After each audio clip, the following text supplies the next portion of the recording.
Now, we're going to talk about Cheval, because they have literally nothing that is good. They have the Picador, that sedan theme you showed, and the Surge, and that is it. Which makes them very unpopular in the GTA 5 community, which is understandable. But now they have a new car. And there's a very subtle difference in this vehicle. See if you can spot it.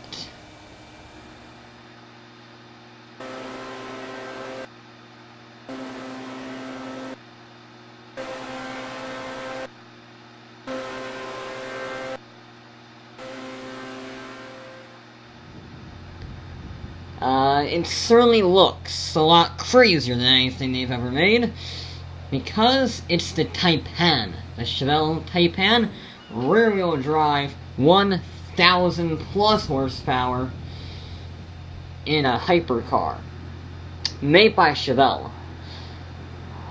That's not what you expect, and since they're known for making very family-friendly vehicles, like that, so it's very economical, very, nice. It only seems fitting to test this fantastically crazy bonkers machine, just like their other cars. So, I took it here, to the streets of Los Santos, to see if this $2.2 million hypercar is any good on the road alongside these other vehicles, and already it has an edge up against the rival hypercars, because you see, most hypercars, if you open your doors on a city street like this one for instance, you will, and a car goes by, they will hit your door and it'll fall off, and then it's very expensive to replace it. So I'm doing a bit of an experiment. I'm going to park it here, and then I'm just going to simply open the door. And if you look, you can see how the door angles up, like that. Look at it, it's brilliant. It makes the distance shorter, so you can actually fit the car in a parking space. Look at that. That's brilliant. That's absolutely brilliant. And, well, there is a slight problem with that, however. Say someone parks like an imbecile and you can't get out. Well, there is one really big problem with this car. You can't really look behind you. So, you have two options to be able to get out of this parking space. You can A, back up without really looking and pray you don't hit anything, or you can spend about 2 hours of your time taking the door off with a very complex machinery, put it over there, and then all you need to do is simply get back into the car, back it out nice and slowly like I'm about to demonstrate. Nice and easy. Look at that, no problem. I can look out the back door and put the door back on. A few hours later, you are all ready to go. Yeah, it's a bit of a problem. However, there is one really advantage, because... Wait, hang on. There's a sale? Oh, crap, I gotta get to that. Go, go, go, go. Alright, here we go. Put the power down. There's another advantage. If you need to go get something, holy crap.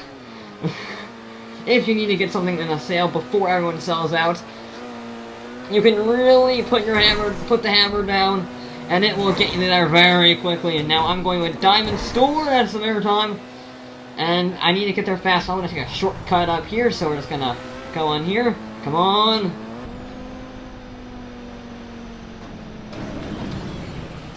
Whoa, okay. Alright, and brake in here. That's a bit of airtime, there we go. Ooh. It's very grippy, this vehicle. Very grippy indeed, until you hit a bump like that. Come on, get that power down, get that power down. Once you do get the power down, it just shoots off like a rocket ship. You can easily get into these gaps in traffic. Look at that, we're already outside of the stadium thing. I can't even speak it so fast. Holy crap, just weaving in and out of the streets. It makes it very easy to get from one place to the other if you are running behind or if there's a sale. I mean, oh god, it's a little scary. Oh.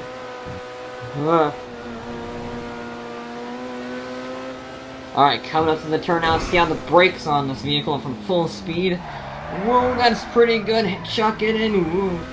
We're good, we're good. This is actually quite fun to drive on top of it. Not only the good brakes, but you can chuck the car around the corners and it will just go. It is a fantastic car to drive fast. Whoa! Jesus Christ, lady.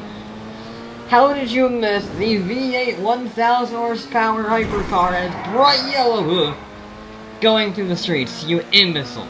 You should have your license revoked. Clearly not me, because I am not the one at fault here, going 150 miles an hour down the streets. Alright, we're almost there. We're almost there, come on. Now I'm gonna buy in the parking spaces, handbrake it. There we go. Look at that, we're already at the store. And we'll have, what, a few minutes? Now that is very practical.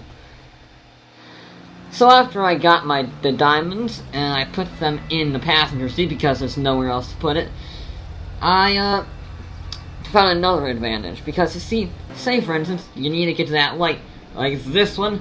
You just boot it, you floor it, you get to 10,000 RPM, and you just barely make the light. Look at that. You don't have to worry about red lights ever again with this vehicle. It's fantastic. Oh, this truly is a great family-friendly vehicle if you only got one family member, but we'll work on that later. Say you don't want to have a family car, and you just want to have some fun at the airport. It can do that too. It can really do that too. Like I said, it doesn't lose traction very much, but when you want it to, it is very easy to control. That giant wing on the back does certainly help get the power down, and then you can just rip the handbrake, lose the back wheels, floor it,